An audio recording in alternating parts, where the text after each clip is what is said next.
बच्चों फिर से मैं आपके सामने आ चुका हूँ एक दूसरा वीडियो लेकर के। ठीक है, कल हमने लास्ट वीडियो में यहाँ तक पढ़ा था। अब चार्ज रिंग की वजह से हमें इलेक्ट्रिक फील्ड निकालनी है किसी डिस्टेंस आर पे या एक्स पे, कुछ भी हो। मैं इसको अपने पेज एक नया बना करके वहां पे सॉल्व करेंगे, हम लोग इसको निकालेंगे। तो मैं एक पहले चार्ज रिंग बना देता हूँ।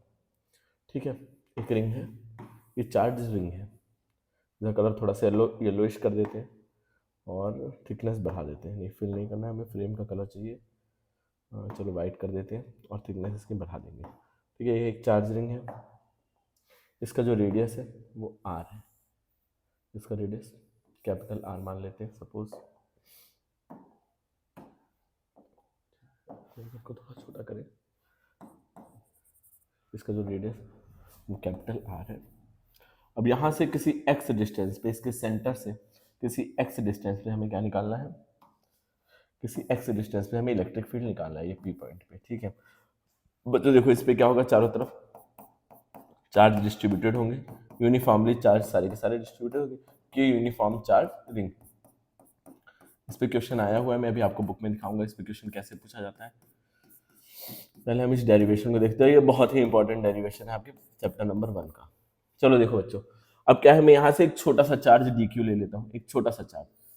उसको इंटीग्रेट कर देंगे, पूरे कहा जाएगा, इसके थ्रू जो इलेक्ट्रिक फील्ड होगी वो यहाँ कहीं होगी, छोटी सी इलेक्ट्रिक फील्ड डी। और यहाँ इस साइड अपोजिट डायरेक्शन में भी ले लेंगे, तो इधर से भी छोटी सी इलेक्ट्रिक फील्ड पी पॉइंट पे क्या होगी, डी।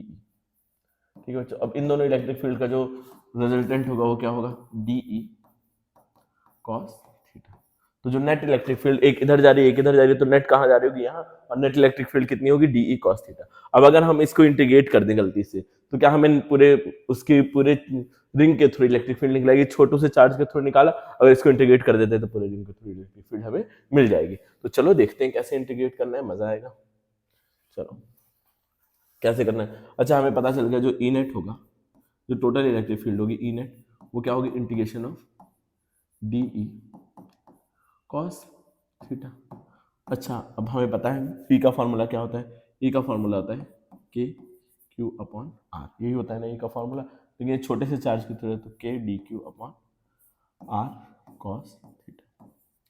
अच्छा बच्चों आर नहीं, यहाँ एक्स डिस्टेंस पे निकालना है, तो यहाँ पर क्या रहेगा, आर की जगह पर एक्स रहेगा। नहीं एक्स नहीं, इस डिस्टेंस, यहाँ से इस डिस्टेंस का, तो ये डिस्टेंस हमारी क्या है दी हुई, ये डिस्टेंस कुछ दे रखे, इसको हम नाम दे देते हैं। ये अच्छा, ये हाइपो हो गया, एक राइट एंगल ट्राइंगल बन रहा है, ये चीज़ हाइपो हो गई, तो इसको कैसे लिख सकते हैं, capital R square plus x square लिख सकते हैं कि नहीं बच्चों। तो इसको क्या लिखूंगा मैं, under root r square plus x square. ठीक है बच्चों, ये लिख दिया। अब कॉस थीटा हमारा क्या होता है, ये एंगल अगर थीटा है तो ये एंगल भी थीटा होगा, ये एंगल भी थीटा होगा। तो ये अगर एंगल थीटा है तो मैं कॉस थीटा कैसे लिख सकता हूँ ना, cos theta is equal to क्या होता है, बेस अपॉन हाइपो, बेस कितना है एक्स है, और हाइपो कितना है बच्चों, हाइपो कितना है, under root r square plus x square. क्या है, कॉस को लिख सकता हूँ मैं एक्स अपॉन आर स्क्वायर और एक्स स्क्वायर। क्या ये चीज़ आप लोग एग्री करते हो, तो मैं, अगर आप लोग एग्री कर रहे हो तो मैं यहाँ पे कॉस थीटा की जगह क्या कर दूंगा, K D Q upon under root में R square plus x square, और इधर कॉस की जगह पर क्या लिखूंगा, 1 अपॉन का होल स्क्वायर भी तो है, के क्यू अपॉन आर स्क्वायर होता है ना, तो होल स्क्वायर, और ये कहाँ रहेगा, ये r square plus x square रहेगा। ठीक है, अब इसको फर्दर अगर हम सॉल्व करें, तो जितने कांस्टेंट हैं उन सबको बाहर निकाल लो। के कांस्टेंट है, ये जो डिस्टेंस है सारे के सारे कांस्टेंट है। ठीक है, सबसे पहले तो के को बाहर निकालते हैं, के है कांस्टेंट और एक्स है कांस्टेंट, ये इसी डिस्टेंस पे निकालना है तो कांस्टेंट है, और बाकी ये वाला जो नीचे वाला पार्ट है, रेडियस भी कांस्टेंट है, आर भी कांस्टेंट है, पीरा भी कांस्टेंट होगा। फिर इसका स्क्वायर करेंगे तो रूट हट जाएगा और इस पे पावर 1/2 रहेगी, और यही तो है, अगर इसका स्क्वायर कर देंगे तो रूट हट जाएगा, पावर 1 हो जाएगा, और इस पे पावर 1/2, दोनों प्रोडक्ट में तो 1 + 1/2 कितना होगा, 3/2। तो हम ऐसे डायरेक्ट लिख सकते हैं क्या, r square plus x square की पावर 3/2। बच्चों यहाँ पे पावर 1/2 थी, और इसका अगर रूट का स्क्वायर करते हैं तो पावर 1 हो जाएगी, तो इसी लॉजिक से मैंने यहाँ लिख दिया। ठीक है, और बस खाली अंदर क्या बचा, डी क्यू बचा, क्या बचा बच्चों, डी क्यू। और हमने इस पूरे रिंग का जो टोटल चार्ज है उसको कैपिटल क्यू मान लेते हैं। तो अगर हम डी क्यू का इंटीग्रेशन करेंगे तो पूरा चार्ज आ जाएगा, तो के एक्स, इसका डी क्यू का इंटीग्रेशन कैपिटल क्यू होता है, क्या हो जाएगा, r square plus x square 3/2। क्या ये चीज़ आपकी समझ में आ रही है। ठीक है, क्या बच्चों आपको ये चीज समझ में आ रही है? यही होता है electric field due to a charge ring, uniformly charge ring. यहाँ देख लेते हैं, ठीक है, यहाँ इसी पॉइंट पे थे हम लोग। ठीक है बच्चों, due to uniformly charge ring. अब क्वेश्चन में अलग चीज पूछा है, ऑब्टेनिंग ये क्या है, charge distribution uniformly on a ring of radius से obtain the expression for electric field intensity at point at a point on axis of the ring. Ring के एक्सिस पे आपको एक पॉइंट पे इलेक्ट्रिक फील्ड निकालनी है। Hence show the point at the largest distance ring behave like a point charge. अगर वो distance बहुत ज्यादा दूर हो तो जो रिंग है वो कैसा बिहेव करने लगती है, पॉइंट चार्ज की तरह बिहेव करने लगती है। ये चीज आपको शो करना है। कैसे शो होगा ये देख लो, कैसे शो कर सकते हैं। अगर रिंग बहुत ज्यादा दूर, अगर रिंग से बहुत ज्यादा दूर पे आप पॉइंट लेते हो तो ये रिंग कैसे बिहेव करती है, पॉइंट चार्ज की तरह। और पॉइंट चार्ज की तरह कैसे पता चलेगा ये पॉइंट चार्ज की तरह बिहेव कर रही है? अगर फॉर्मूला क्या हो जाए, के क्यू अपॉन आर स्क्वायर हो जाए। समझ में आ रहा है? अगर फॉर्मूला क्या हो जाए, के क्यू अपॉन आर स्क्वायर हो जाए, तो हम क्या करेंगे बच्चों, देख लो यहाँ पर, यहाँ कुछ गड़बड़ की है क्या मैंने? के क्यू अपॉन कॉस थीटा का फॉर्मूला क्या होता है, बेस अपॉन हाइपो। सही है सब चीजें। अब यहाँ देख लेते हैं। यहाँ अगर हमारा ये बहुत ज़्यादा x इज, जो x है वो r जो है वो बहुत ज़्यादा छोटा है, r जो है वो बहुत ज़्यादा बहुत छोटा है x से, तो हमारा r क्या हो जाएगा बच्चों, गायब हो जाएगा। r बहुत ज़्यादा छोटा है x से, तो हम जब बहुत छोटा कोई चीज़ होता है उसको हटा सकते हैं। तो क्या लिखेंगे, के क्यू एक्स अपॉन आर को हटा देंगे, बचेगा क्या, एक्स स्क्वायर इंटू पावर एक और है यहाँ पे 3/2, तो इससे ये कट जाएगा तो बचेगा क्या बच्चों, के Q x upon x Q.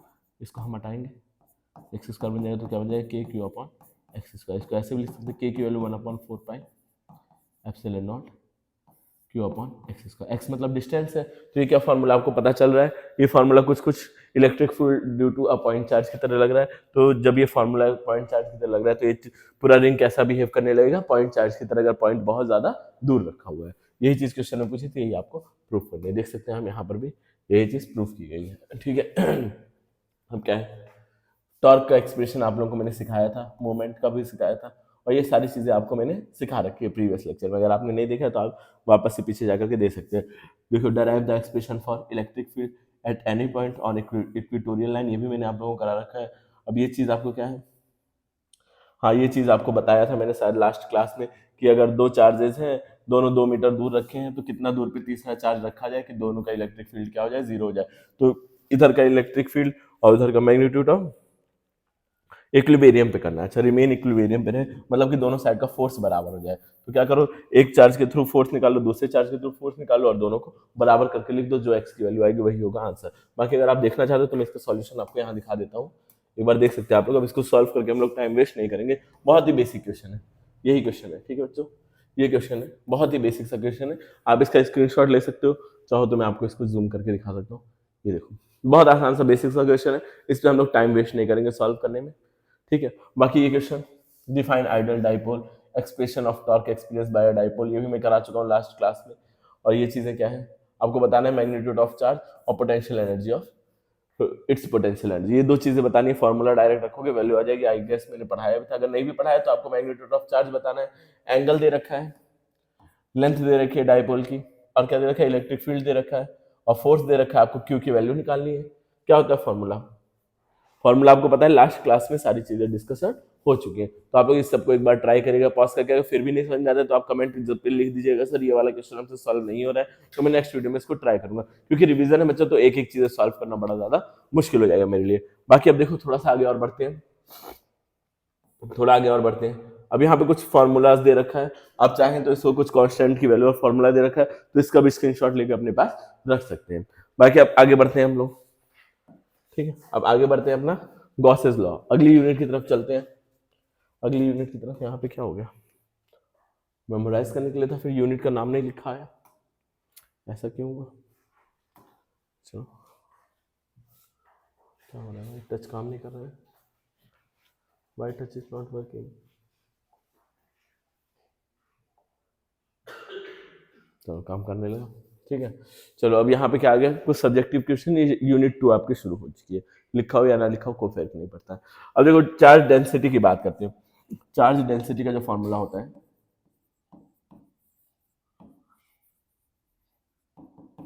Density, इसका फॉर्मूला होता है, चार डेंसिटीज को डिनोट करते हैं सिग्मा से,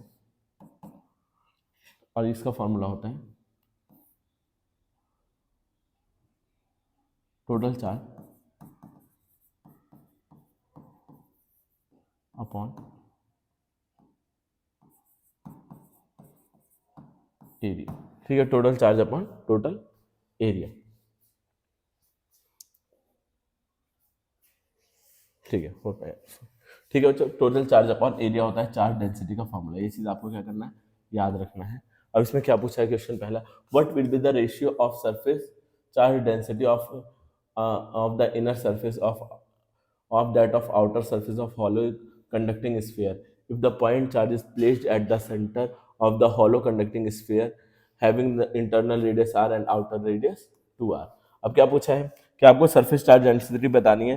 दो, एक स्फीयर है हॉलो स्फीयर, ठीक है, एक हॉलो स्फीयर है ऐसा, उसकी कुछ आउटर सरफेस होगी और उसकी कुछ क्या होगी, इनर सरफेस होगी।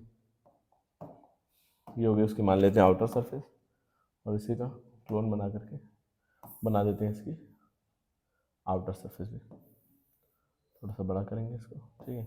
ये क्या होगा, इसकी आउटर सरफेस होगी बच्चों, समझ में आया होगा, ये आउटर सरफेस होगी। अब इसके बीच में एक चार्ज रखा हुआ है, इसके सेंटर पे क्या रखा हुआ है, एक चार्ज रखा हुआ है, कोई भी कुछ भी मैग्नीट्यूड है उसको मान लो कैपिटल क्यू चार्ज रखा हुआ है। अब आपको बताना है चार्ज डेंसिटी क्या होगी।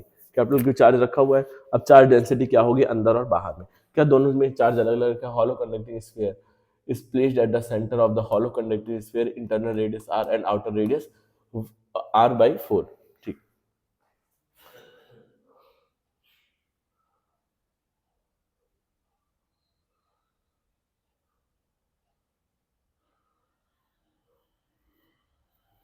ठीक है बच्चों। अब यहाँ पे क्यू चार्ज है और इसका जो ये रेडियस है वो स्मॉल आर दे रखा है और इसका रेडियस क्या दे रखा है, 2r दे रखा है। तो पहले हम वो इंटरनल की डेंसिटी निकालेंगे, पहले हम अंदर वाले की डेंसिटी निकालेंगे आई लिख करके। तो क्या होगा, इस पर टोटल चार्ज कितना है बच्चों, तो स्फेयर है ये, ठीक है, टोटल चार्ज कैपिटल क्यू है और स्फेयर का जो वो होता है वॉल्यूम क्या होता है 4πr², यही होता है, ठीक है। और सिग्मा फाइनल वो आउटर की बात करेंगे, ओ सी लिख देता हूँ आउटर को, क्यू अपॉन 4π, और रेडियस इसका क्या है 2r²। अच्छा, इसको आप कैसे लिख सकते हैं, सिग्मा आउटर का क्यू अपॉन 4×4=16 16πr² लिख सकते हैं। अब दोनों का अगर हमें रेशियो निकालना है तो दोनों को डिवाइड करना पड़ेगा, इनर डिवाइडेड बाय आउटर। तो अगर हम दोनों को डिवाइड करेंगे, inner outer Q upon 4πr² upon Q, ये इससे कट जाएगा, पाई से पाई कट जाएगा, r² से r² जाएगा, 4 हो जाएगा, 4×4=16 हो जाएगा। अब यहाँ पे क्या बचेगा, 1/1/1/4। तो इसको अगर ऊपर कर देंगे तो 4:1, यही आ जाएगा क्या आपका आंसर। 4:1 क्या रहेगा आपका आंसर रहेगा सरफेस चार्ज डेंसिटी का। अब state Gauss's law of electrostatic. Gauss's law of electrostatic आपको पढ़ना है, तो पहले पढ़ लेते हैं गॉसेस लॉ ऑफ इलेक्ट्रोस्टैटिक। क्या बोलता है गॉसेस लॉ, गॉस लॉ ये बोलता है कि किसी भी सरफेस पे, किसी भी बॉडी में जो फ्लक्स होता है वो बस खाली किस पे डिपेंड करता है, चार्ज इनक्लोज, उस बॉडी के अंदर कितना चार्ज है बस खाली उसी पे डिपेंड करता है। आउटर बाहर कोई चार्ज है उस पर डिपेंड नहीं करता है फ्लक्स। क्यों, देखो सब समझो चीज़ों को। और ये बताया फ्लक्स का जो फॉर्मूला होता है वो होता है Q/FC। और आपने एक फ्लक्स का और फॉर्मूला पढ़ा होगा E.S, इंटीग्रेशन ऑफ E.S, ठीक है, E vector dot S vector, ऐसे आपने पढ़ रखा होगा। लेकिन जो गॉस ने उन्हें क्या बताया कि जो फ्लक्स होता है वो Q/ε0 के बराबर होता है। और बस खाली डिपेंड किस पे करता है फ्लक्स, चार्ज इनक्लोज, जितना चार्ज बॉडी के अंदर है उस पर बाहरी फ्लक्स, बाहरी चार्ज पे फ्लक्स डिपेंड नहीं करता है। क्योंकि जो बाहर अगर कोई चार्ज रखा होगा तो उससे जो जितनी लाइन आएंगी वो जितनी एंटर करेंगे उतनी बाहर चली जाएंगी। लेकिन इंटरनल जो चार्ज है उससे क्या करेंगे बच्चों, लाइन इस तरह से बाहर आएंगे, बस खाली इंटरनल चार्ज पे डिपेंड करता है, आउटर चार्ज पे कोई डिपेंडेंसी नहीं होती है चार्जेस की। वही बोला गॉस ने, यहाँ पर गॉस लॉ कहाँ गया, हाँ ठीक है, ये हमारा 1 नंबर में आता है, आप इसको कर लेना।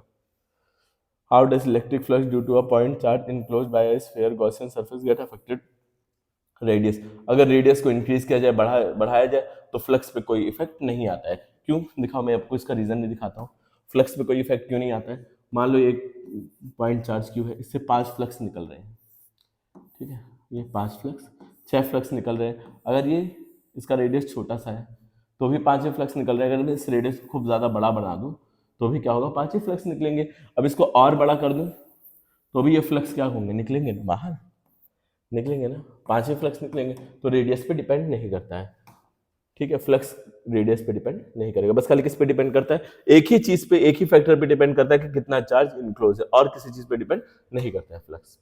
यही बताया था गॉस जी ने, और यही क्वेश्चन पूछ लिया आपसे, तो कंफ्यूज मत होना, अनअफेक्टेड रहेगा, ठीक है।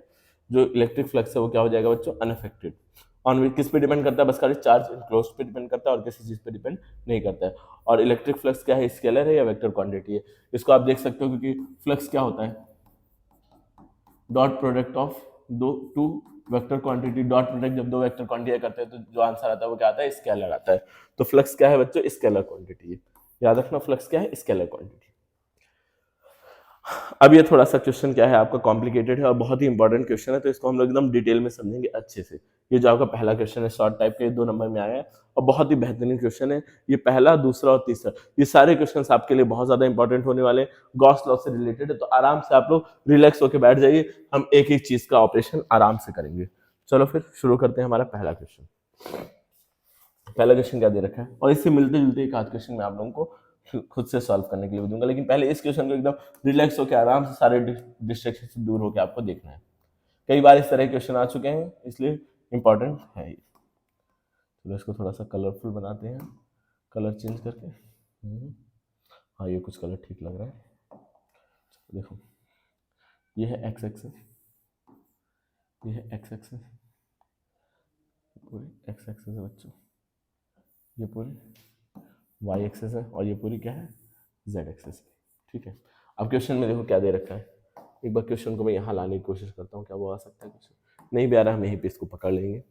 एक फर्स्ट, और ये जो देख इलेक्ट्रिक जो फ्लक्स है वो क्या है, 2xi, 2xi कैप का मतलब क्या हुआ, जो इलेक्ट्रिक फ्लक्स है वो 2xi कैप है। मैंने उल्टा बना दिया क्या, आप लोग बताते भी नहीं हो, मैंने उल्टा कर दिया, ये है वाई कैप, यह एक्स, ठीक है। अब देखो क्या होता है, ये एक फर्स्ट सरफेस दे रखी है और ये दे रखी है सेकंड सरफेस, और जो ए की वैल्यू दे रखी है वो दे रखी है 2xi, मतलब एक तो फ्लक्स जो है वो कहाँ है, इस वाले डायरेक्शन में है। पूरा बनाना नहीं चाह रहा हूँ लाइन, क्योंकि ये गंदा हो जाएगा, इसलिए इसको छोटा सा करके डॉटेड लाइन बनाने का ऑप्शन नहीं है। फ्लक्स जो दे रखा है वो ऐसे दे रखा है, इस डायरेक्शन में दे रखा है फ्लक्स।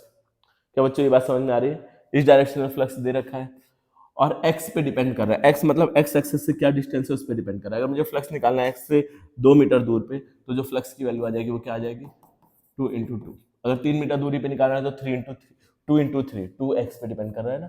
तो अब ऐसे ही देखो, ये जो क्यूब का साइड दे रखा है, क्यूब के जो सारे साइड दे रखे हैं वो a दे रखे हैं, ये सब दे रखे हैं।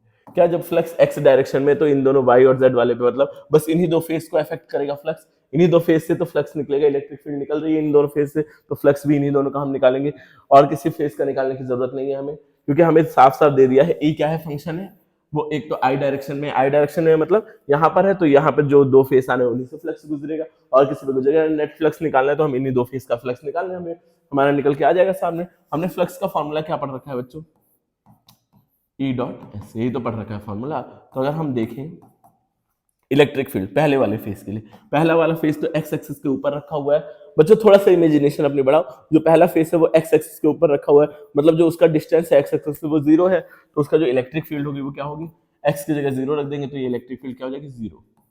और एस जो भी हो फर्क नहीं पड़ता है, एरिया क्या होगा, एरिया ए स्क्वायर होगा, सारे साइड ये क्यूब है, क्यूब के सारे साइड ए है, तो एरिया क्या हो जाएगा, ए स्क्वायर। तो फ्लक्स क्या हो जाएगा बच्चों, 0 हो जाएगा पहला वाला फ्लक्स। और दूसरे वाले फेस से अगर हम फ्लक्स की बात करें तो ई डॉट एक्स। अब इसके लिए ई क्या होगा, यहां से ए डिस्टेंस पे है, तो हमने ई का फॉर्मूला क्या पढ़ रखा है, ई क्या दे रखा है क्वेश्चन में, E is equal to 2, x की जगह ए रख देंगे, ठीक है, तो क्या हो जाएगा 2a। इस बार फ्लक्स क्या हो जाएगा बच्चों, 2a, और एरिया क्या है, a स्क्वायर है, तो क्या लिखोगे 2a क्यूब। क्लियर है। अब इन सबको हम अगर जोड़ना चाहें, जो जाने वाला फ्लक्स होता है वो नेगेटिव होता है, जाने वाला फ्लक्स होता है वो पॉजिटिव होता है, इसलिए मैंने पॉजिटिव रखा। अगर हम नेट फ्लक्स की बात करें, एफ नेट की, तो हम क्या करेंगे, दोनों को जोड़ देंगे, 5 1 प्लस 5 1 तो 0 था, 5 2 कितना है, 2a क्यूब, तो क्या आ जाएगा आंसर, 2a क्यूब। ठीक है। अब क्या पूछा है, चार्ज इनक्लोज, इसमें कितना चार्ज इनक्लोज होगा ये भी आपको निकालना है। ये तो पहला पार्ट हो गया, दूसरा पार्ट है चार्ज इनक्लोज। तो हमने फ्लक्स का फॉर्मूला पढ़ रखा है, Q अपॉन एप्सिलॉन नॉट तो फ्लक्स क्या आया 2a क्यूब, तो क्यू अपॉन एप्सिलॉन नॉट, मैं 3 क्यों बना रहा हूँ इसको, आई डोंट नो। अब इसको उधर भेज देंगे तो क्या हो जाएगा 2a क्यूब एप्सिलॉन नॉट, इतना ही चार्ज इंक्लूड है इस सरफेस से। समझ में आया, ये चीज़ आपके समझ में आई हो। नहीं समझ में आई तो आप पूछ सकते हैं कमेंट, आपके लिए 24 घंटे खुला हुआ है और मैं कमेंट का रिप्लाई भी करता हूँ, तो आप पूछ सकते हैं। अब इलेक्ट्रिक फ्लक्स दे रखा है, passes through a spherical Gaussian surface is caused by a charge complete value of point charge। क्या निकालना है, एन इलेक्ट्रिक फ्लक्स, फ्लक्स दे रखा है passes through a Gaussian surface, आपको बताना है कि चार्ज क्या होगा, चार्ज की वैल्यू निकालनी है, आपको फ्लक्स दे रखा है।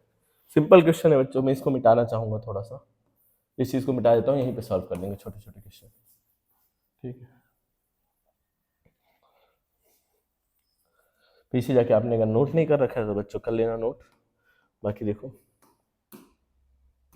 मैं हटा दूंगा, वीडियो को थोड़ा सा बैकवर्ड करके आप नोट कर सकते हो। आपका फ्लक्स दे रखा है क्यू, मतलब फाइव दे रखा है कितना -3 इंटू 10⁻⁻⁴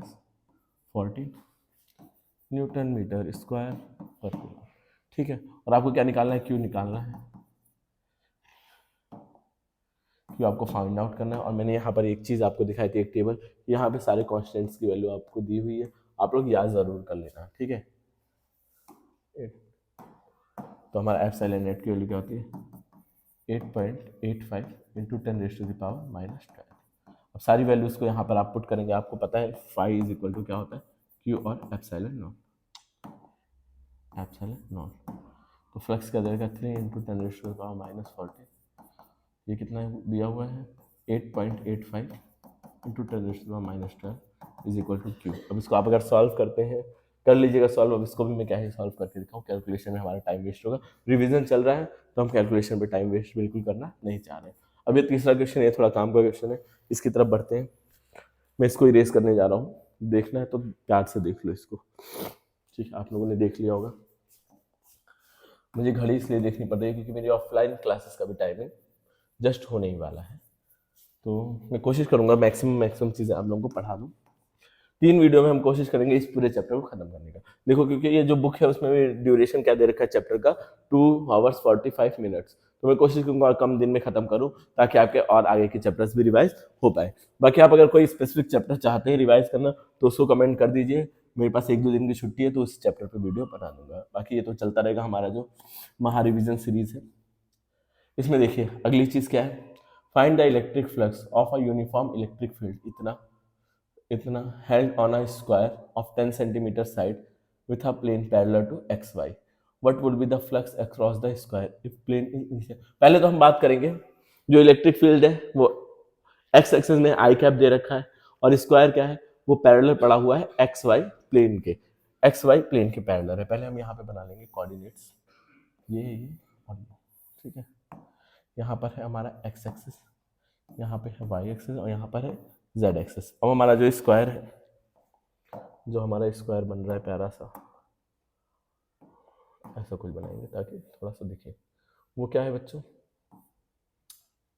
इतना गंदा भी नहीं बनना था, इससे अच्छा मैं हाथ से बना दूंगा। वो क्या है, उसके जो साइड्स हैं वो पैरेलल है एक्स और जेड, वाई और जेड प्लेन के, वाई प्लेन के पैरेलल, जेड प्लेन के पैरेलल, फिर वाई के पैरेलल, फिर जेड के पैरेलल, ऐसे हैं साइड्स। और स्क्वायर की जो साइड है वो कितना है 10 सेंटीमीटर है, 10 सेंटीमीटर है और 10 सेंटीमीटर है, यहाँ से भी 10 सेंटीमीटर है, ठीक है। ये साइड्स है और जो इलेक्ट्रिक फील्ड है वो एक्स एक्सिस पहले मतलब इसको ऐसे चीरते हुए जा रही है। एक्स एक्सिस क्या होगा वाई और जेड की परपेंडिकुलर ही तो होगा, तो मतलब परपेंडिकुलर फील्ड ऐसे जा रही है।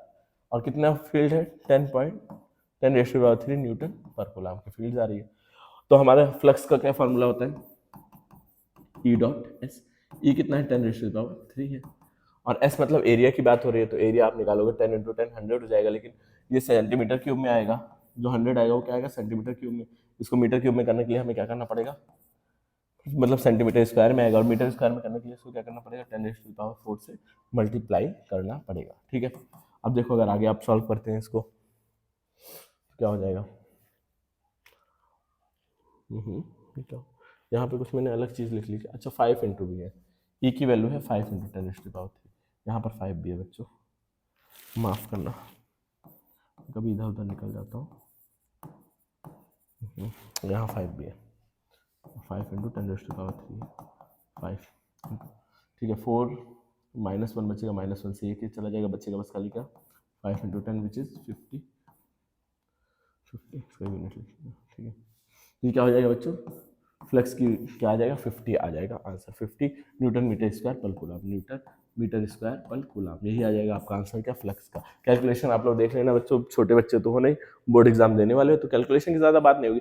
चलो पहले वाले में कोई मसला नहीं था, लेकिन दिक्कत कहाँ आएगी बच्चों, प्रॉब्लम कहाँ आएगी, सेकंड वाला पार्ट में। इसका जो सेकंड पार्ट है उसमें दिक्कत आएगी। जल्दी से अगर आप चाहें तो इसका स्क्रीनशॉट ले लें, तो मैं इसको इरेज करता हूँ। इसके सेकंड पार्ट में थोड़ी सी आपको दिक्कत आने वाली है। इरेज मैंने इतना बड़ा कर रखा है, फिर भी इरेज इतनी छोटी क्यों चल रही है, क्या ग्लिच है?